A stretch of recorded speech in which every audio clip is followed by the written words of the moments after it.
As I mentioned in the Intro to Medical Ethics in the last module, there's been some development in the Church's teaching and in the natural law tradition when it comes to the understanding of ensoulment and the beginning of human life and the human person. Traditionally, it hasn't been the consistent position that full human personhood or ensoulment happens at the moment of conception. And really, if we get very specific about things, the church has still not defined exactly when this takes place, when you have ensoulment or when you have personhood. And obviously, ensoulment's referring to the fact that for human beings, unlike other animals, God specifically creates each individual soul and then unites it with the body, which of course doesn't happen with other animals. But really, kind of ensoulment, once you have that, that's really seen as basically analogous to personhood, when you have this unique combination of body and soul together. And so, as I said, there's been some development on this. Now, we don't need to get into a whole host of details about precise dates that were proposed.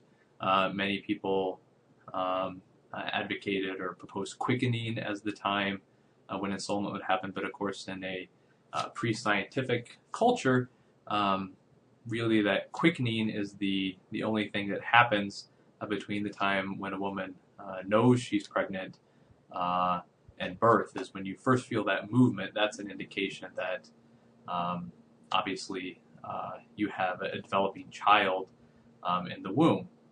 So that might have been a reasonable point for pre-scientific cultures. As I mentioned before, Aquinas puts it sometime after conception, and you can see this from several references to abortion or to unintentional abortion in some of his writings. And some scholars have tried to make use of this to say that there's really not a consistent pro-life teaching in the church's tradition. And I think that's clearly a distortion of the tradition and a distortion of Aquinas. And I'll provide you with a link to a paper, again by Janet Smith on Blackboard, where she addresses this issue specifically, and I think explains it very well. But basically, Aquinas is drawing from an Aristotelian understanding of reproduction. And as I think I've mentioned to you before, Aristotle was obviously a very sharp guy. And in many ways, he made significant contributions to the Christian tradition. His rules of logic, his rules of rhetoric, his way of organizing things very systematically, all of those things were very useful in the development of Western theology and scholasticism in particular. But as great as he was on some of those things, of course, Aristotle was pretty much universally wrong whenever he tried to talk about science. And again, this is not an indictment of him. He simply didn't have the techniques and the equipment that we have in the modern world.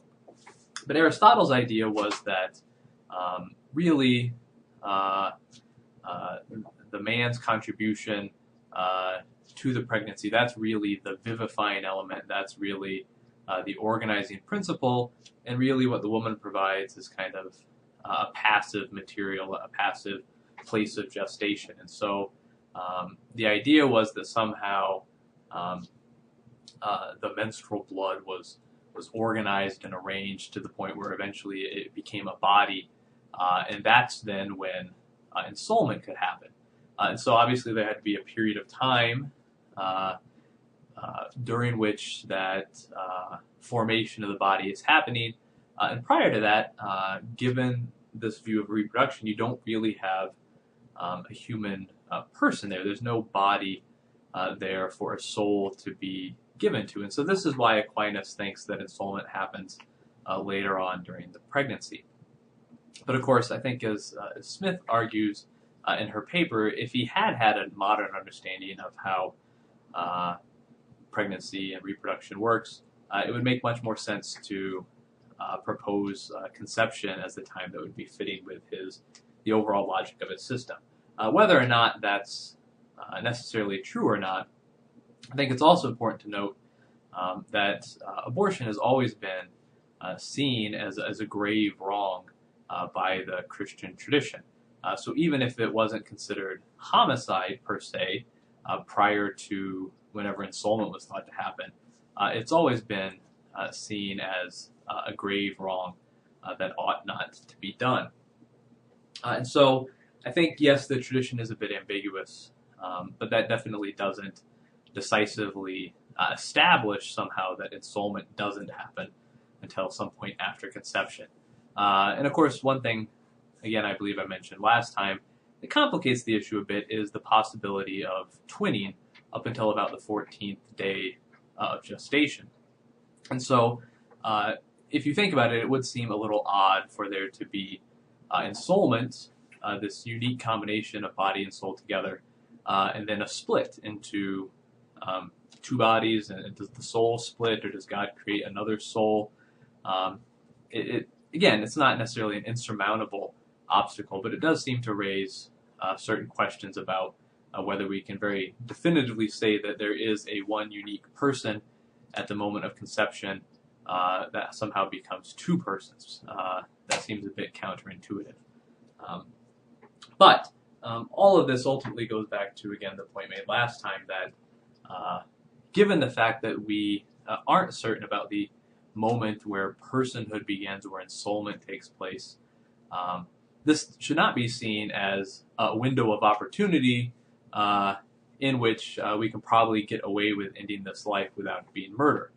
Instead, given this mystery surrounding the beginning of life, the proper attitude is one of respect and saying, if we can't be certain when life begins, then we ought not to run the risk of directly violating, directly harming a human person, and therefore every human life needs to be treated with the full dignity and value given to a person from the moment of conception. And of course, many of the medical techniques that we're going to be looking at here in the remainder of the module are problematic precisely for that reason, that they don't treat each individual human life as a person from the moment of conception, either because they refuse to acknowledge personhood in embryos, or because they're adopting some sort of a utilitarian calculus where the status of personhood isn't really relevant. What matters is overall pleasure and pain, or in someone like Singer's instance, what matters is fulfilling the preference of mature persons, and so the status or potential desires and pleasures of the unborn child aren't counted. So let's take a look now at some of these specific controversies and see how this insistence on treating the embryo as a person from the moment of conception, how that clarifies a whole range of these issues. Obviously, the most direct attack on the value and dignity of embryonic life comes from abortion. And obviously, this is one of the most controversial topics in America today, although it seems to be becoming, in some ways, less controversial in that with each passing year, the surveys seem to indicate a growing majority of people who regard abortion as basically immoral. But of course, this is still a battle that's raging quite heatedly throughout the culture, even if it might get shoved aside from time to time by politics or the economy. Now, I don't want to spend a great deal of time necessarily in this module talking about abortion, primarily because I think that this is an issue that has been covered pretty extensively by our churches here in Kansas, and it's probably not something that many of you would struggle seeing why it's immoral from a natural law perspective. I do think it would be beneficial to talk about just a couple of things briefly, though, before we move on to other topics. First off, I wanted to give you Here you can see a picture of Daniel McGuire, who is a well-known or perhaps infamous moral theologian at Marquette University. And he's well known for his pro-choice advocacy and activism. And I give you there a link to his website, and I'll also give you a pamphlet that he produced explaining his views on Blackboard for you to take a look at as well. So we need to be aware, of course, that there are Catholic theologians who dissent from the Church's teaching on this issue, although it's certainly a smaller group than those that dissent from teaching on sexual ethics. And I think you can see from his website and his pamphlet basically the arguments and the logic behind his position. He's more or less adopting a utilitarian approach and picking pieces from the tradition that he thinks support the idea that embryos are not persons in the moral sense. But again, you can evaluate that for yourself. So that would be one form of the arguments used to support abortion rights. There are, of course, also utilitarian arguments used without kind of the Catholic veneer. And again, you could look at the material I already gave you from Peter Singer, and he addresses his arguments for supporting abortion there.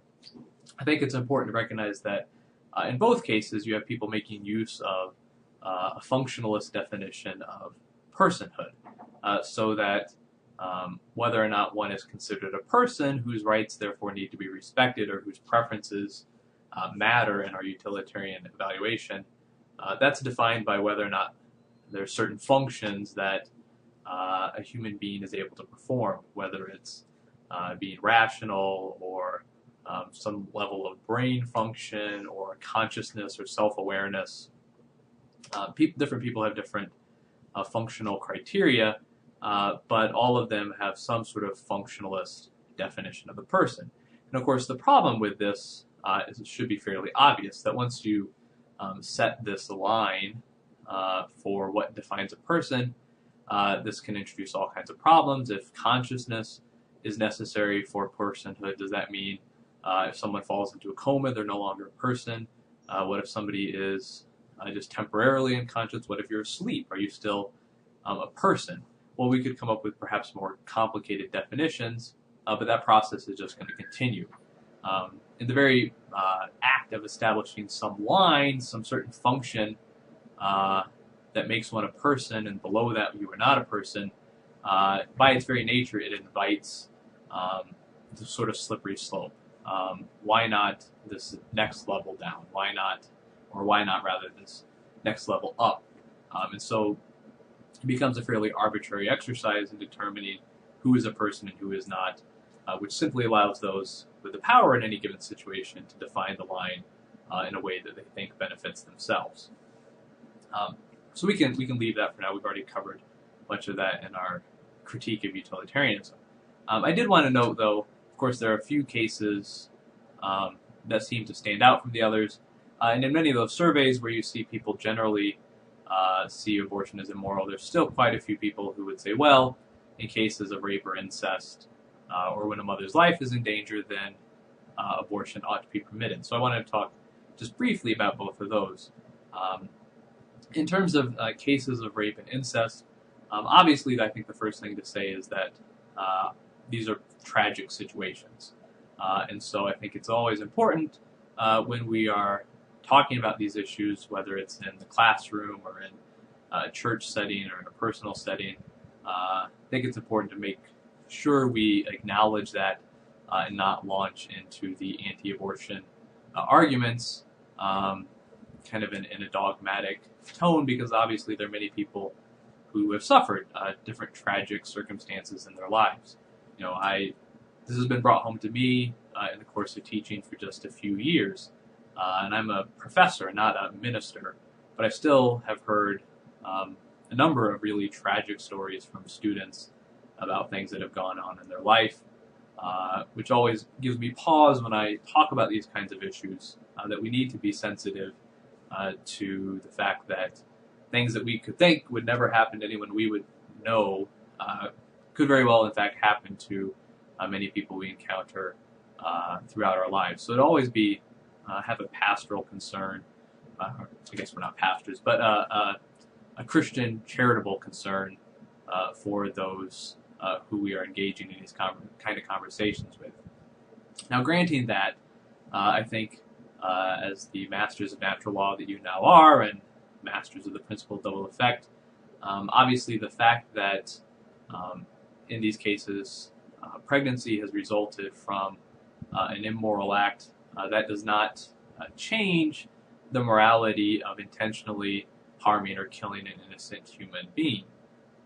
We can never intentionally harm or kill an innocent human being.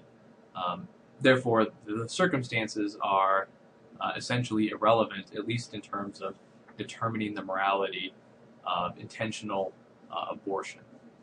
Now, with that being said, of course, in terms of culpability, I think these would probably work towards reducing culpability. People facing these kinds of tragic situations may very well not be fully capable of making free, deliberate, informed decisions. And so, again, a certain sensitivity in terms of culpability, I think, would be called for and necessary. But it, again, does not change the morality of intentional abortion. When we look at the case of the life of the mother being in danger, there's a similar line of argumentation there. It is never right to intentionally harm, to intentionally kill an innocent human being. And therefore, if we are placed in a situation where the only way to preserve a mother's life is to directly, intentionally kill an unborn child, that is not a moral option we can take.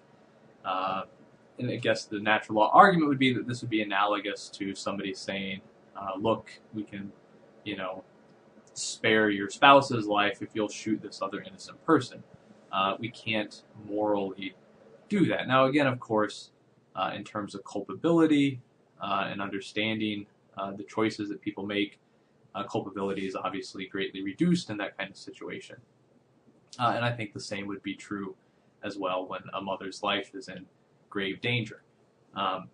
Now, this, of course, gets a little more complicated than the previous example in that there are cases where there can be a medical condition which endangers the life of the mother, and it can be moral to take steps to address the moral or the medical condition, rather, that have the indirect consequence or the unintended consequence of the death of the unborn child. So the prime example always given in these cases is of an ectopic pregnancy. Catholic moral teaching, natural law would say it's immoral to carry out a chemical abortion in those cases, right? You can't give medicines that are going to kill the developing embryo as a way of addressing ectopic pregnancy. However, it is permitted to surgically remove the fallopian tube that's in danger of bursting. The unintended consequence of that is that the unborn child is going to die as a result. So you're not directly killing the child, you are instead removing the tube, but this is going to result in death of the child. And so the unintended death of an unborn child is possible. You can morally carry out procedures where that will happen if there is a grave threat to the mother's life. And again, for many people, this seems like a kind of arbitrary distinction, but it is an important distinction, I think.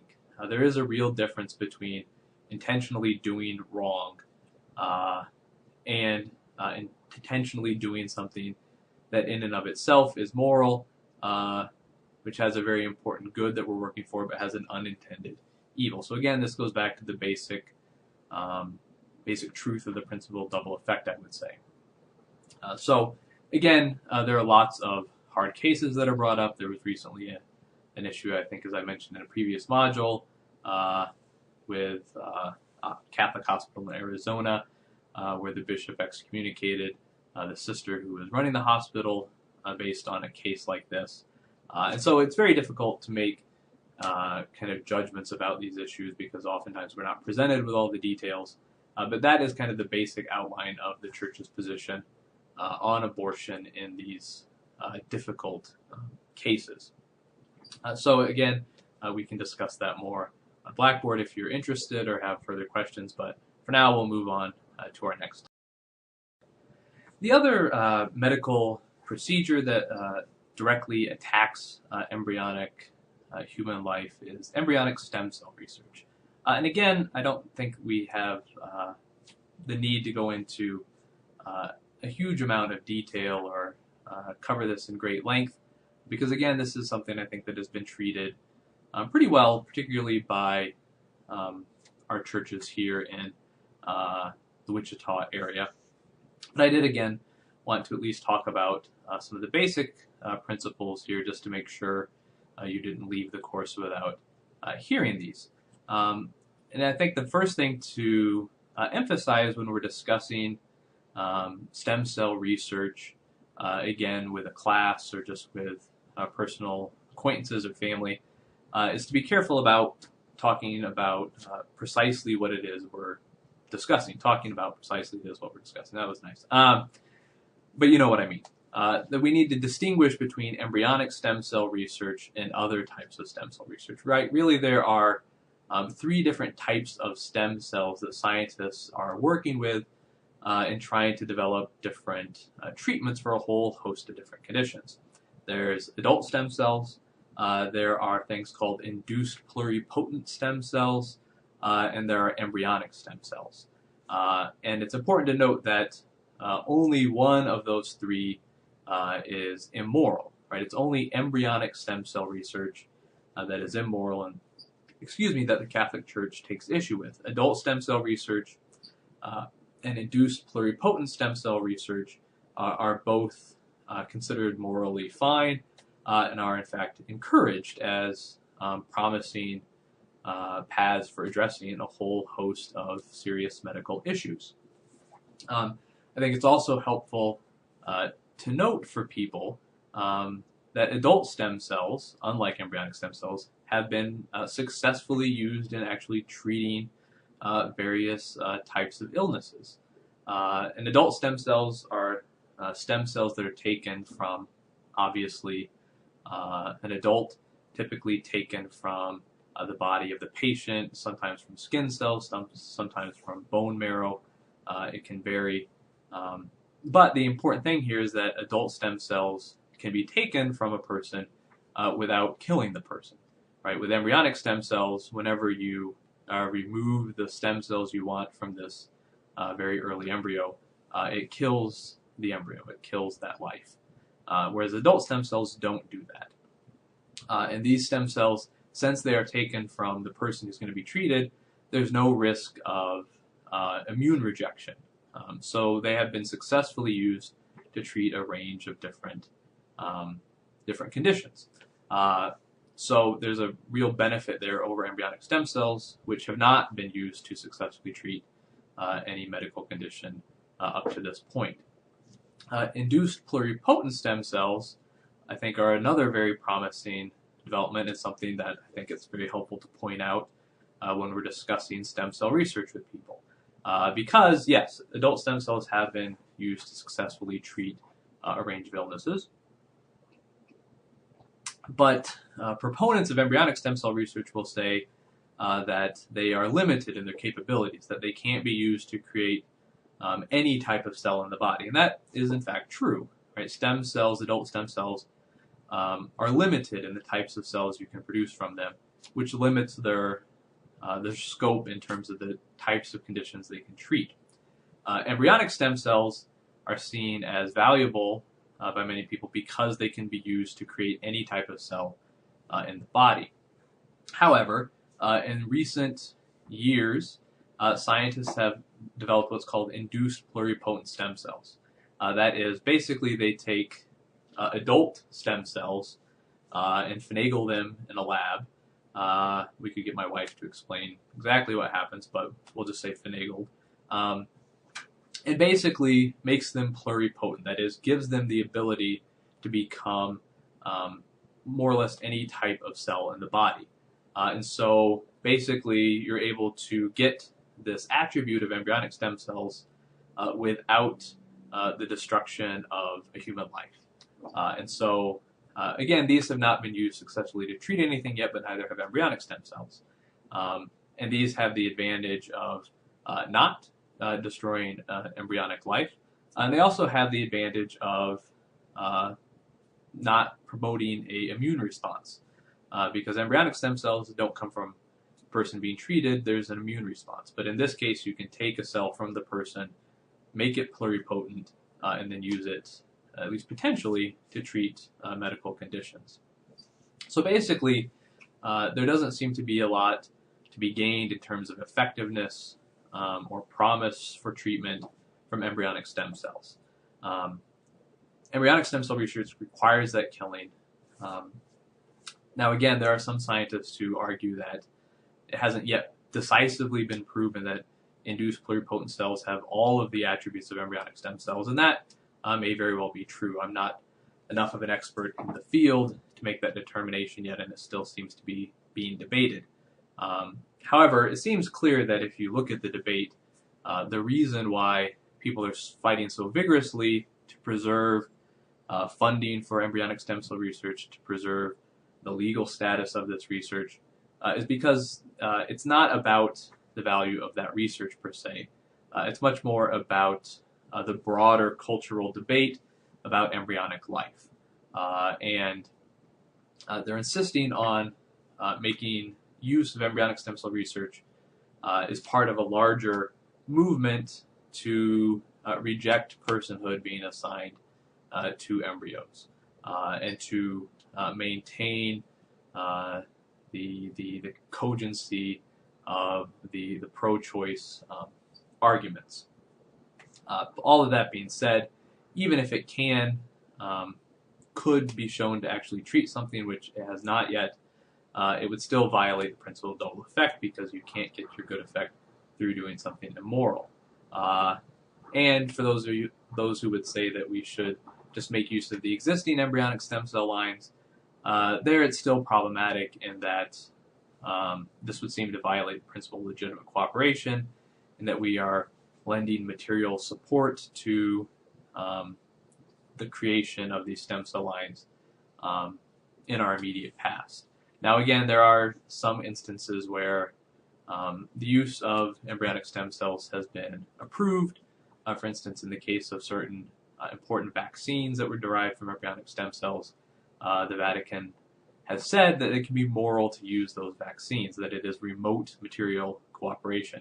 However, we are still obligated as Catholics to try to avoid that level of cooperation and to try to get it changed to encourage drug companies to develop vaccines not based on embryonic stem cells. But in the case of embryonic stem cell research, there is no treatment that has been shown to work.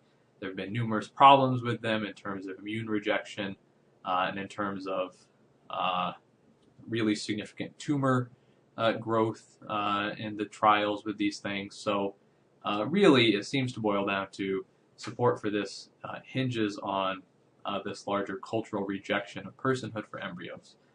So that is, in a nutshell, the discussion of embryonic stem cell research from a Catholic and natural law perspective. And again, if you have any further questions on that, we can discuss it on Blackboard. Now we're turning to the other half of our module, really, and looking at medical techniques and procedures aimed at creating embryonic life. And so, one thing seems to be the case here is that this is certainly a move for the better. It seems morally preferable to be trying to create life as opposed to trying to destroy it. And obviously that's true to a great extent. The important thing, though, to note here from a natural law perspective is the fact that just because we are aiming to create life doesn't mean that justifies whatever means we use to accomplish that. The end, however great it might be, the creation of a life, creation of a much wanted child, does not justify the means. The means themselves must still be moral, right? And that's really where the controversy arises in these areas. And again, this is a big topic, and so we can only really introduce the kind of primary general ideas and themes here, and you can research them further on your own or discuss them on Blackboard. There's a whole range of different fertility treatments out there, and I give you here some key points from a textbook I use with undergraduates called Catholic Ethics in Today's World. And if you look that up and find it, you'll find a fuller discussion of this big range of fertility treatments with all kinds of different fancy acronyms to describe them. But I think this book is good in that it gives some kind of basic principles that will help us think about the morality of different sorts of fertility treatments, regardless of what new techniques might be developed by people in the medical field from year to year. And basically, fertility treatments fall into kind of two main categories. There's heterologous procedures and homologous procedures. Now, what does that mean? Well, heterologous procedures are those that make use of other persons. So these are procedures where you would have either a sperm donor or an egg donor or both, or where you would make use of a surrogate, right? And as is often pointed out in these discussions in ethics classes, with today's technology, you could have a child who had basically 5 parents, right? You could have the couple wanting the child, you could have then a sperm donor and an egg donor and a surrogate, which is obviously a fairly complicated situation, and from a natural law perspective is fairly problematic on a number of levels. But certainly most situations aren't quite that complex, but there are things that approach that nowadays. So how do we think about this in a reasonable way using natural law? Well, again, you can find kind of 4 main points here that, again, I've borrowed from this book because I think they're good synopsis. First is to note that all of these heterologous procedures are immoral from a Catholic natural law perspective.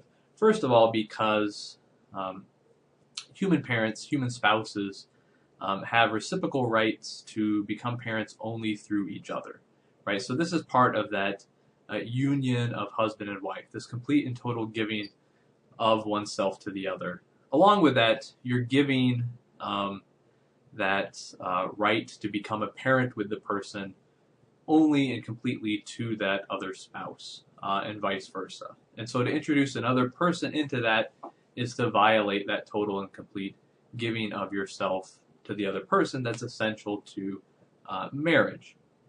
And so using sperm and eggs or eggs from another person breaks that union between husband and wife. You also need to look at this from the child's perspective, and that it's part of natural law that children have a right to know and be raised by their biological parents. Now, immediately this will probably provoke from either you or people you might talk with the question of, well, what about adoption, right? And I think I'll state here, right, that the Catholic Church recognizes the good of adoption, encourages adoption, as does natural law, right? But this is not self-contradictory, right? What we have with the need for adoption in our world today is the tragic fact that there are many children who, for whatever reason, can't know and or be raised by their biological parents. Either their parents have died or their parents are incapable of raising them for some reason, whether it's severe psychological issues or drug abuse or whatever the case may be. The fact is that they cannot be raised by their parents. And in some of these cases, there might be somebody who's done something immoral to make that the case, such as a parent abusing the child, for example. But in other cases, it's no one's done anything immoral. It's just a tragic fact. Now, given that we have these children who can't be raised by their biological parents, how ought we to proceed? Well, in this case, given the existence of these children, it's a morally good and laudatory thing for people to bring these children into their home and raise them. That is clearly a good. There's nothing wrong going on there. Now, look, if you went out and removed a child forcibly from their biological parents to give them to another couple, that would be immoral. But given that this child is without their biological parents for whatever reason, to then offer adoption to bring this child into your family is a good thing. Right? And that's the same set of principles that applies here to creating life and fertility treatments of various types. It's one thing to adopt an existing child who can't be with their biological parents. It's another thing entirely to create children in the situation where they are going to be separated from their biological parents. One is addressing as best we can a tragic occurrence. Another is creating a tragic occurrence, one that runs against the natural rights of the child. And then along those lines, this last point is simply to note that these various types of heterologous parenting can produce familial conflict, which is not a great surprise. We hear in the news from time to time some of the more extreme examples where people use surrogates who decide they don't want to give up the child they've been carrying, which is understandable, and also just an example of the fact that human beings were not meant to reproduce this way, that we're not meant to have other people carry our children or to have children who are the product of other people's biological material. This creates unnecessary and in fact immoral grounds for conflict within the family. Now, when we move away from heterologous procedures to homologous procedures, that is, procedures that only involve the biological material from the spouses, from the husband and wife, how do we determine the morality of these kinds of procedures? Well, here we need to, first of all, respect the integrity of human life from conception until natural death.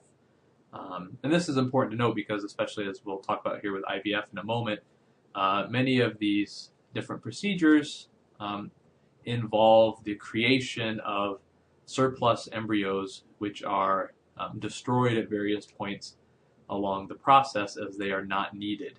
And so that would be a clear violation of natural law and would render any of those types of fertility treatments immoral.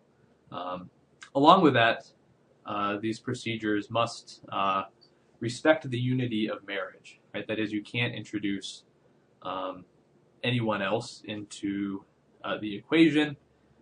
So again, no surrogates or anything like that. And then finally, and this is kind of the decisive one in many of these cases, is that whatever treatment we might use must respect the human value of sexuality. And that is that conception only occur as the result of or through the loving act of intercourse between spouses. Right? So basically this is saying, in somewhat more complicated language, that you can't separate the procreative act from the unitive act. That we don't want to make conception happen over here and the union of the spouses happen over here. These things need to happen together. Right? And again, as we'll see here in a moment, that is going to rule out in vitro fertilization, i.e. test tube babies, where conception happens separate from the union of husband and wife. Now, if you go through a bunch of the different treatment options used today, these principles are going to rule out most of them, it would seem. Particularly when you forbid the creation and destruction of embryos, and when you forbid kind of test tube conception, that's really going to eliminate a lot of the options used today. Now, there are, though, still morally permissible fertility treatments that are out there. Anything that doesn't replace the marital act, this union of procreation and unitive aspects of sex. If you're not replacing that with something else, but if in fact you are restoring that to the way it's meant to be, then that's a morally good thing. And so there might be hormone treatments to treat an imbalance in one or the other partner. There might be surgical procedures to correct different problems with the reproductive systems. All those kinds of things can be, and presumably would be, moral, all things considered. So if you're just restoring things to their proper function, making it possible for the union and procreation to happen together, then those are going to be moral treatments. Whereas if you're separating the procreation from the union, that's when it becomes immoral. And again, we could talk about that further on Blackboard if you like. For now, I want to move ahead and talk specifically about in vitro fertilization in a little more detail. Now, in vitro fertilization is going to fall under the principles we just outlined on the previous page. And so it's really not going to be a surprise what natural law or the Catholic Church is going to say about in vitro fertilization following that. But I thought it would be helpful and important to talk about it specifically because in vitro fertilization is really kind of the fertility treatment in America today. Obviously, people try other things first, whether it's hormones or other kinds of therapies.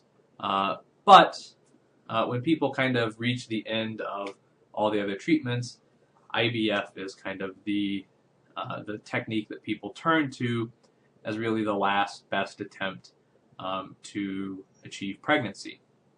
With that being said, it still has very limited success rate depending on what you read and whose literature you believe, but it's certainly well below 50% success rate. And so it's not a very high success procedure, but still many couples reach a point where they are willing to try anything that will give them a chance to have a child. And so IVF seems to be growing increasingly popular.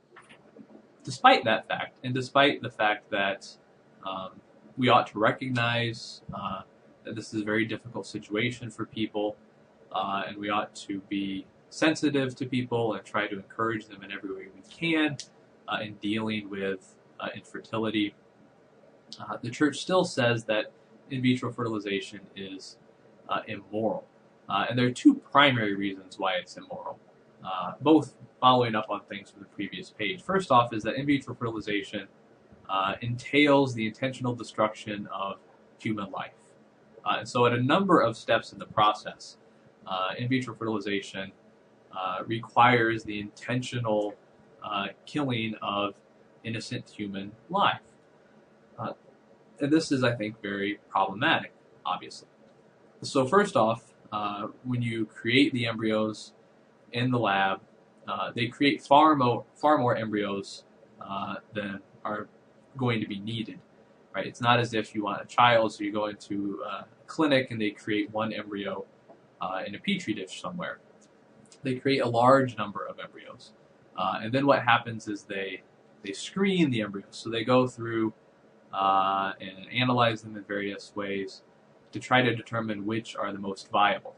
And so, as you might imagine, those that are deemed not as viable are discarded, or at the very least frozen or put on ice until they might be needed again.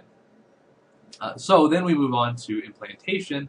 And so, again, more embryos are implanted than are wanted to come to birth. Right? So you'll have multiple embryos implanted because in most cases it fails altogether, or the vast majority of them are going to fail. However, as you might expect, there are also times where multiple embryos will successfully implant in the uterus. So when that happens, what the clinics typically advise is that you practice a selective reduction, so that we're going to go in and eliminate some of the embryos because, of course, when you have multiple births, it dramatically increases the chance for all kinds of complications and birth defects. And so the solution is to go in and selectively reduce, i.e. Abort or kill a certain number of the embryos so that we only have one or two left. And so here in the process of IVF, there are a number of places where you have the intentional destruction of innocent human life. And then after all of this, we're going to have these excess embryos that are left over. And again, those are either destroyed or frozen. And there are currently thousands of these embryos frozen in various facilities. But of course, that can't go on forever. Eventually, they will degrade or simply be discarded. And so there's a great deal of destruction of innocent human life in vitro fertilization. Now, even if it were possible to eliminate that, even if it were modern medicine were capable of simply creating a single embryo and implanting it and bringing the child to term, IVF would still be immoral from a natural law perspective because it separates procreation from the union of the spouses. Why is this a problem? Well, it goes back to this basic idea of natural law, that God made us the way we are for a reason, that our nature is not a product of random chance, that it's the good, purposeful design of God. And so, yes, we should use medicine to correct problems, correct diseases and injuries that indicate a lack of what ought to be there according to the natural design of people. But there's a significant difference between that and going in and changing human nature. So if we can carry out a procedure to restore the reproductive system to the way it's meant to work, that's moral. If we replace the natural reproductive system with another form of reproduction, that becomes immoral. And so that's what happens here. And we're moving from children being the product of this sacramental, from a Catholic perspective, union of husband and wife to being the product of a clinical procedure or a lab. So that's a problem right there in terms of the nature of coming into existence as a human, the nature of reproduction of human beings. There's also the problem of anytime we introduce this clinical element, there's an almost irresistible opportunity for fine-tuning, for screening the embryos, or once our technology gets more advanced, making enhancements to the embryos in various ways. And again, those would be violations of natural law, in that we are deeming certain people unfit, or we are changing human nature in significant ways. And basically, what we're doing in all of this is changing human reproduction, changing childbirth away from this kind of mysterious combination of the biological and the spiritual, between the unitive and the procreative. And we're removing it into a clinical, biological, scientific setting, which is a reduction, I think, of the mystery that God created in the first place. Now, all of that is not to say that these children are in any way less valuable. Obviously, the children are human persons and need to be treated as such. We're not saying that these children are somehow inferior. But the fact that we get real human children, real human persons, as a result of this procedure does not justify, does not make the procedure itself moral. And then in addition to those kind of two main issues, there's also another whole host of other issues raised by in vitro fertilization that are morally problematic. There's the problems of the success rate and the cost, that couples in these situations are often desperate, and many of these clinics make a nice tidy profit off of a procedure that has a very low success rate. Along with that, you have all kinds of physical suffering, this production of all these excess eggs and the harvesting of them, is not without its potential complications. There is also the emotional suffering of these couples going through this procedure, which again has such a low success rate and is so fraught with anxiety. There does seem to be evidence, although you don't hear a great deal made of it, that this in vitro fertilization process seems to correlate with higher incidences of different types of genetic problems and illnesses, again, which would not be terribly surprising, I think. And then finally, there's just the kind of overall idea that this supports in society, that somehow people have a right to children, regardless of what it takes. And so if we say that a married heterosexual couple has this right to a child so that we can do whatever is necessary to produce children,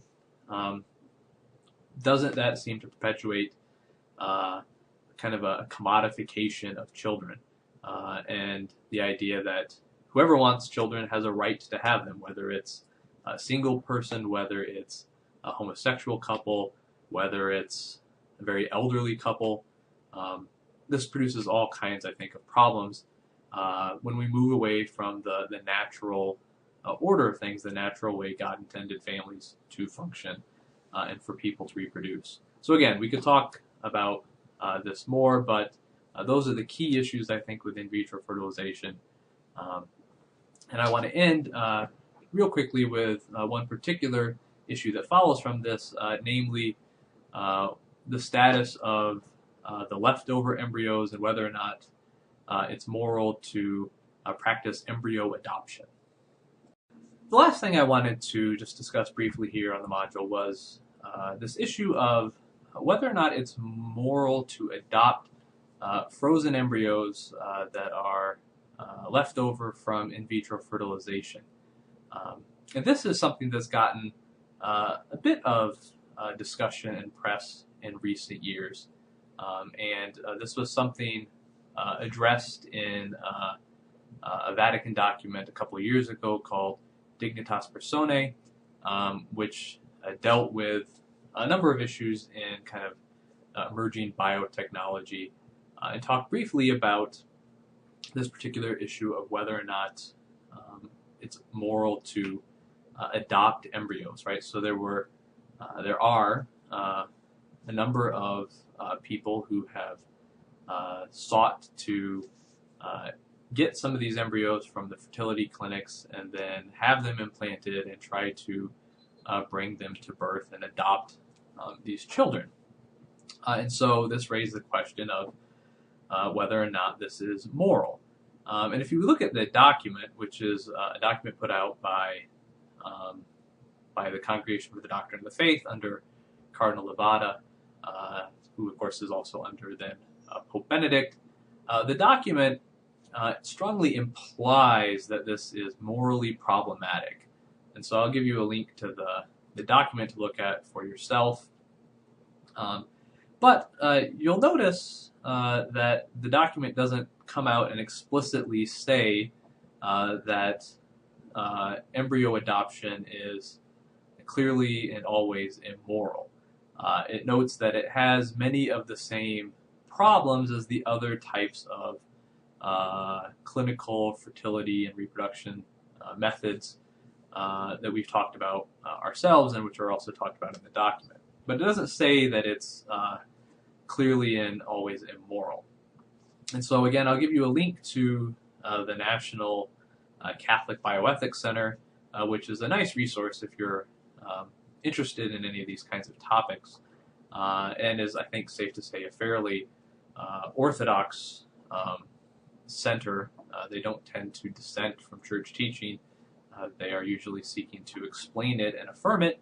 And there they have a difference of opinion from different people on their site there. So there are some who argue, look, the document doesn't forbid it and there's reasons to approve of it, and others who hold the opposite view. And you can look at it for yourself, but I think it is an interesting argument.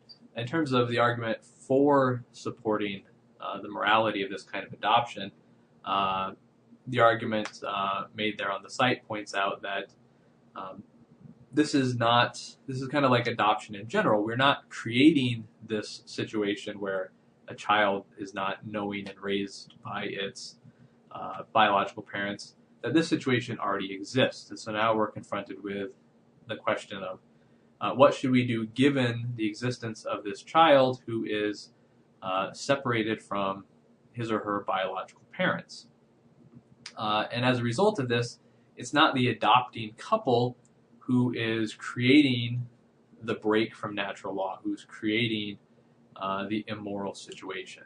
Right? The immoral situation was created by whoever procured the in vitro fertilization in the first place. It's not the adopting couple who's creating it. They're again responding to the existing situation. And the argument concludes by noting that yes, this might be extreme. Yes, we're not going to necessarily encourage everyone to practice this. But allowing this for those people who feel called to do this, in fact, gives an important witness to the dignity and value of all human life, even this frozen embryonic life contained in some fertility clinic somewhere. On the other hand, the argument against this being moral says that essentially what we're doing here is creating an immoral situation like surrogacy, where we are creating a situation where a child is not going to know his or her biological parents or be raised by them.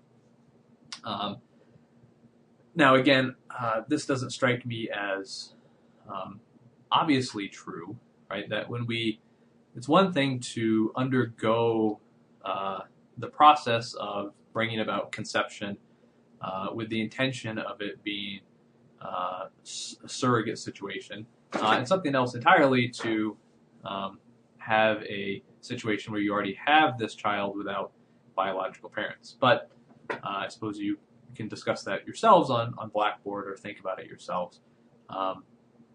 The article or the argument then goes on to say that doing this, if we allow this kind of adoption, then inevitably there's going to be a sort of triage going on, that when the embryos are thawed, there's going to be some sort of screening to see which ones are most likely to be viable and reach birth, and that you're going to then be acting much like those in the in vitro fertilization clinics to begin with, who are discarding innocent human life.